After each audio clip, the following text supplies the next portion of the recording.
Assalamualaikum, selamat pagi. Jumpa kita lagi dalam kuliah Diploma Teknologi Kimpalan DMB 3113, pengurusan fabrikasi kimpalan ataupun welding fabrication management, PDPR minggu yang ke-10, slot yang pertama. Jadi minggu ini kita akan membincangkan uh, dalam kompetisi yang ketiga, perancangan dan penjadualan, tapi kita akan khususkan kepada carta GAN, carta GAN, yang mana pada kuliah yang minggu lepas kita telah membincangkan berkaitan dengan flowchart ataupun carta alih. Jadi carta GAN ni kita pergi kepada pengenalan dulu. Diasaskan oleh Henry L. Gantt pada awal 1990-an. Carta GAN ni telah dibina ataupun dia telah dimula dirangka oleh Henry L. Gantt. Apa dia carta GAN? Carta ini menunjukkan atau menggambarkan jadual sesuatu projek yang hendak dilaksanakan dari awal hingga selesai projek.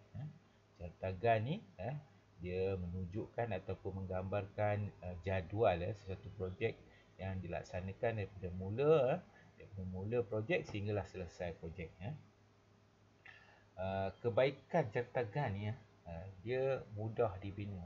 Mudah dibina maknanya dalam kita melaksanakan projek, kita boleh gunakan carta GAN kerana ia mudah dibina ataupun mudah kita bentuk dia. Yang kedua, ia sesuai untuk projek yang tak rumit. Jadi ini kebaikan dia, kalau projek tak rumit, dia memang sesuai lah. Kalau projek yang biasa, contohnya seperti projek tahun akhir anda, kamu boleh gunakanlah projek gunakan carta GAN ni. Yang ketiganya, aktiviti dapat dirancang, dikawal dengan mudah dengan acara perbandingan dan perancangan pencapaian sebenar. Bila kita buat jadual GAN atau carta GAN ni, sebagai pengurus ataupun perancang, kita boleh merancang dan kita boleh kawal prosesnya. Dan kelebihannya, kita boleh buat perbandingan antara apa yang kita rancang dan apa yang sebenarnya berlaku. Itu dua perkara. Kita akan pergilah kenapa, bagaimana adanya masa atau tempoh masa kawalan yang kita boleh rancang dengan pencapaian sebenarnya. Okey. Ini ada sedikitlah introduction lagi pasal carta GAN ni. Carta GAN ni dia adalah sejenis carta bar, di mana carta yang menunjukkan atau menggambarkan jadual sesuatu projek yang dah dilaksanakan. Asasnya tadi samalah, cuma daripada mula hingga akhir projek. Carta GAN ni dia menunjukkan awal dan selesai satu tarikh unsur, terminal dan unsur-unsur abstrak. Maknanya seperti yang saya sebut tadi, carta ni merupakan carta bar. Dia pula menunjuk atau menggambarkan satu projek yang hendak dilaksanakan, jadual satu projek daripada awal sehinggalah selesai. Carta GAN ni menggambarkan awal dan selesai tarikh unsur-unsur terminal. Jadi dia menggambarkanlah perkara itu bermula daripada mula projek sehingga selesai. Okey, ini contoh carta GAN.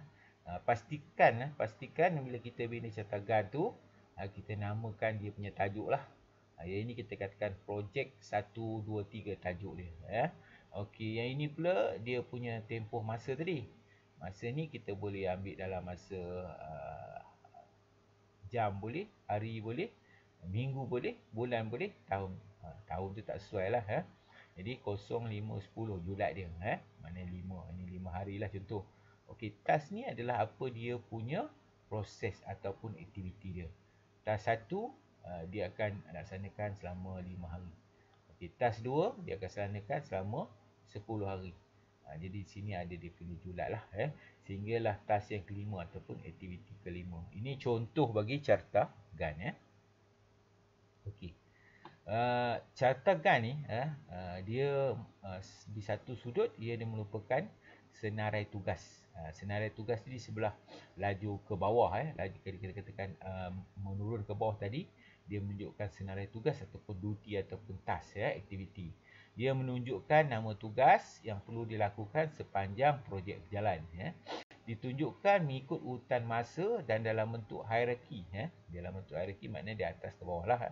Terdapat sub tugas disenaraikan dalam setiap satu tugas utama. Maknanya dia ada pecahan daripada tugas-tugas utama. Okey, di sebelah lajur melentang, kita gunakan garis masa yang menunjukkan masa kan, menunjukkan tempoh masa, contohnya hari, minggu dan bulan. Okey, kalau kita tengok inilah tadi hari, minggu dan bulan, kemudian ini adalah aktiviti dia.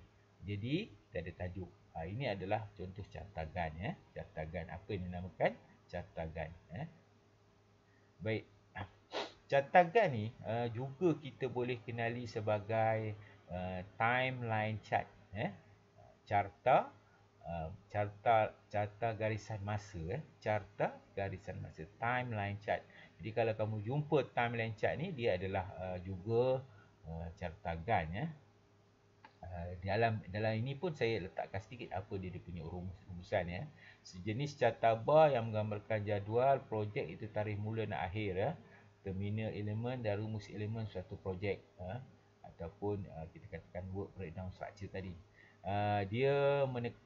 Kalau kita katakan dia ni adalah paparan, ada grafik yang menunjukkan aktiviti kerja dalam carta bar, ada skala masa. Kemudian menekankan tempoh masa pelaksanaan suatu aktiviti dan tunjukkan pertindihan aktiviti. Sesuai untuk wakili projek mudah dan sub projek bagi projek yang lebih besar. Ini dia punya antara ciri-ciri ciri-ciri cartagan tadi. Ciri-ciri cartagan. Okey, apa dia kegunaan cartagan? Tujuan utama kita membuat cartagan adalah satu, bagi memudahkan kita untuk merancang kemajuan projek. Jadi dengan adanya cartagan ni kita boleh rancanglah dia punya progres atau kemajuan projek tu daripada aktiviti-aktiviti yang kita nyatakan dalam lajur menurun. Kemudian kita boleh merancang kos pelaksanaan projek. Bila kita bina cartagan, kita boleh buat budgeting, anggaran kos untuk projek kita. Yang ketiga, panduan dalam melaksanakan projek mengikut perancangan. Kita ada panduan lah. Kalau kita tak ada cartagan ni, kita seolah hilang. Jadi kalau kita ada cartagan, kita boleh gunakan sebagai panduan jadual ni untuk kita merancang dalam melaksanakan projek itu. Yang keempat ialah cartagan ni dia boleh membantu pihak pengurusan mengenai pasti aktiviti yang kita rancang tu. Maknanya kita punya penunjuk indikator untuk kita kena pasti aktiviti yang telah kita rancang. Yang kelima, kita boleh merekod anggaran masa pelaksanaan projek. Sebab kalau kita lihat pada cartagan, dia ada tempoh masa. Tempoh masa. Jadi itu definisi dia tadi. Kita kata dia ada tempoh masa. Bila kita rekod, kita ada masa. Sama ada kita nak gunakan hari, kita nak gunakan minggu ataupun kita gunakan bulan. Seterusnya, yang ke-6, dia menentukan jangka masa keseluruhan projek. Kita tahu masa tempoh dia daripada mula sehingga akhir projek ini 20 hari. Maknanya kita tahulah tempoh jangka masa keseluruhan projek itu. Dan akhirnya yang ke-7, dia dapat menunjukkan pelaksanaan aktiviti dengan jelas. Kalau kita tengok jadual, dia boleh tunjukkan aktiviti itu apa dia buat sampai tempoh 25 hari. Dia dapat menunjukkan dengan jelas lah. Okey. Ini contoh cartagan dan deskripsi tugas yang lengkap. Jadi kalau kita tengok ni adalah cartagan, tajuk perancangan pelaksanaan. Kita ada tempoh masa secara melentang. Melentang kita tunjuk dalam bentuk bulan lah. September, Oktober, November, dibahagikan dengan minggu lah, 1, 2, 3, 4. Jadi ini mengikut kreativiti kesesuaian lah. Kemudian aktiviti yang dilaksanakan, ini dia lajur ke menurun. Aktiviti pertama, mengenai pasti masalah dan mengumpul data awal. Minggu yang kita gunakan 2 minggu. Baik, di sini dia terangkan dalam bentuk warna yang berbeza-beza. Kita boleh gunakanlah itu secara grafik. Yang kedua, menulis proposal kajian. Kita ambil masa 2 minggu juga, minggu kedua dan minggu ketiga. Pemilihan sekolah dan responden, kita ambil 3. Ini contoh satu aktiviti di sekolah lah. Satu aktiviti di sekolah. Kemudian merancang tindakan susulan kita ambil 2 minggu minggu yang terakhir September dan minggu pertama Oktober. Seterusnya kalau kita lihat pelaksanaan pematian dan temu bual. Temu bual kita laksanakan selama 5 minggu kita ambil 4 minggu tempoh Oktober sehinggalah kita ambil 1 minggu tambahan November. Analisis dan memproses data kita ambil 3 minggu. Refleksi kajian kita ambil 1 minggu. Penulisan laporan kajian 2 minggu. Jadi ini adalah salah satu daripada perancangan jadual perancangan yang dibina menggunakan kaedah cartagan cartagan merancang perancang pelaksanaan Okey. Baik, bagaimanakah langkah menyediakan cartagan Okey, langkah pertama kita senaraikan semua aktiviti yang hendak dilaksanakan mengikut urutan kerja bersama masa yang diperlukan untuk menyiapkan aktiviti. Okey, ini contohlah. Jadi kamu perlu namakan ini dalam bentuk jadual, bukan cartagan lagi. Dalam bentuk jadual, aktiviti dia saya dah ambil separuh lah ni dari 10 hingga 17. Apa dia duty, apa dia task ataupun aktiviti yang dilaksanakan. Kemudian tempoh masa. Tempoh masa maknanya contoh yang ini dibuat dalam Januari hingga Februari, dia buat 2 hari contoh. Ini 3 hari tempoh masa. Yang ini 4 hari. Jadi kita boleh rancang lah bila kita ada jadual ni. Itu langkah pertama dalam memanage cartagan. Okey, seterusnya kita susun aktiviti dalam jadual menggunakan program yang sesuai. Jadi biasanya kalau kita nak guna, kita boleh guna program MS Word ataupun Excel. Dua program ni yang biasanya kita gunakan Microsoft Word ataupun Excel yang kita gunakan untuk memanage cartagan dengan mudah. Jadi kita dah daripada jadual ni kita boleh susun lah. Kita nampak kita nampak ini tarikhnya, ini mulanya, ini tarikhnya, ini dia punya aktiviti ataupun task dia. Kemudian kita boleh di bahagian di bahagian atas ni yang saya tunjukkan, kita boleh letak masa lah, masa sama ada kita nak gunakan hari atau bulan tadi. Hari, minggu atau bulan kita boleh create ini daripada Excel. Dalam Microsoft Word pun kamu boleh guna, kamu boleh buat table lah daripada situ. Table kamu warnakan. Itu langkah yang kedua. Baik, contoh cartagan tadi menggunakan Microsoft Word yang ini yang biasa. Yang biasa kita tengok. Okey, cartagan ni dia perlu ada nama lah. Jadual, cartagan, pertama, carta pembantuan atau cartagan, proses apa contoh. Jadi kita ada penjelasan aktiviti secara menurun ke bawah, kemudian bulan, tahun kita spesifikkan dalam tahun 2009 bulan berapa, kemudian kita lihatlah okey, banyak kelemahan banyak kelemahan bila kita warnakan begini. Ini menunjukkan apa yang kita rancang dan ini apa yang terjadi sebenarnya. Okey, sebenarnya bila kita gitu, kita kena ada penunjuk. Inilah dikatakan penunjuk. Jika kalau kamu gagal membina penunjuk ni, maknanya ada kesalahan pada memanage cartagan. Dan itulah cartagan tadi dia menunjukkan satu proses yang kita rancang, yang kedua apa yang kita laksanakan, tempoh yang dilaksanakan. Mungkin sama atau mungkin tak sama. Mungkin sama atau mungkin tak sama. Jadi itu penting dalam kita memanage cartagan. Ini adalah contoh cartagan menggunakan Microsoft Word. Baik.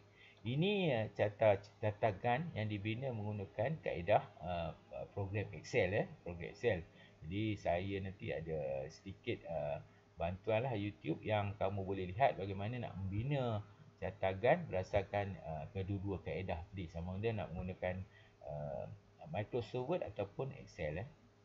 Okey, kebaikan cartagan cartagan ni adalah satu teknik yang mudah, senang faham oleh orang yang bacanya kalau kamu lihat Yang kedua, dapat memberi gambaran tentang kos projek keseluruhan mula dari perancangan hinggalah peringkat pelaksanaan. Dan yang ketiga, setiap aktiviti ditandakan dengan bar perancangan dia ada bar perancangan. Oleh itu mudah kita membuat kawalan kualiti dan kos yang kita boleh selia. Okey, di samping itu cartagan juga dia ada kelemahan dia. Ada beberapa kelemahan sini yang kita bincangkan Yang pertama sekali, carta GAN ni tidak menunjukkan secara spesifik hubungan perkaitan antara satu aktiviti dengan aktiviti lain, ya.